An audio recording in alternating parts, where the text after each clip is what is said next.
பிஸ்மில்லாஹிர் ரஹ்மானிர் ரஹீம்.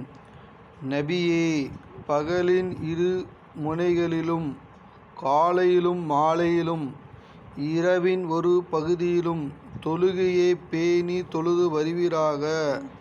நிச்சயமாக நன்மைகள் தீமைகளை போக்கிவிடுகின்றன.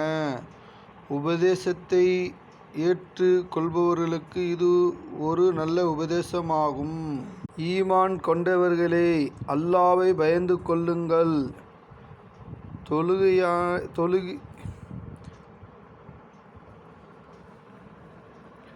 நேர்மையான சொல்லை கூறுங்கள். அவ்வாறு செய்தால் அவன் உங்களுடைய செயல்களை சீர்படுத்தி உங்களுடைய பாவங்களை மன்னிப்பான்.